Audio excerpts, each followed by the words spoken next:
Earlier we talked about the little countdown that's on the beginning of old movies. So that is called the SMPTE leader. The way it worked is you had 2 seconds of different information about the film product, and then the countdown would start at 8, and each one of those numbers would run an entire second. You would have a little circle that would go around all the way, and the only number that was different, the number 2, was only 1 frame long, and the idea was you would have 1 frame of visual cue and 1 frame of audio cue that were the exact same length. Then in theory, if you lined those 2 things up, your program would be in sync, audio and video, for the entirety of the program.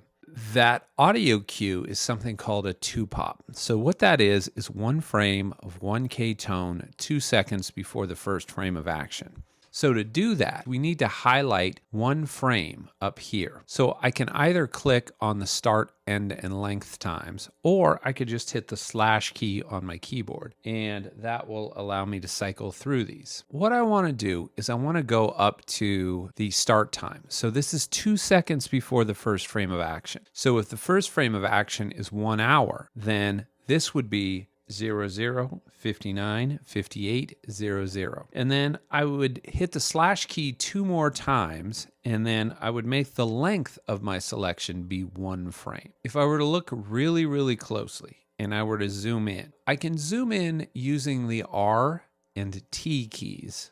Those zoom in and out by clicking this little button here.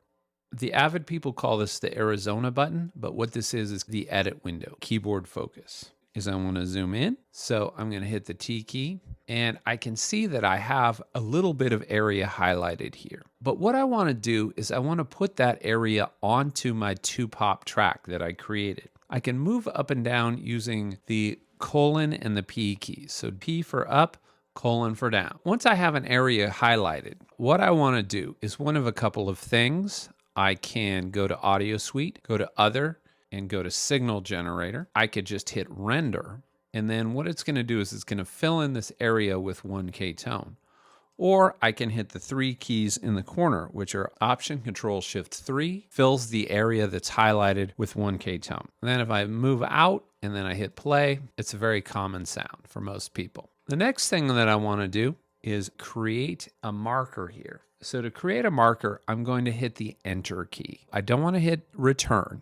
I want to hit Enter, which is on the far right side of the keyboard. But before I do that, I need to go to the exact location of the 2-pop. I could hit the Tab key, and it will take me to the next clip border in this case, because I don't have Tab to Transient highlighted here. Then I would hit the Enter key. I would call this 2-pop. Then I now have a marker in my markers ruler bar. Then I would want to hit the slash key again, type in 01, 00, 00, 00, which we know is the first frame of action. I'll hit the Enter key again.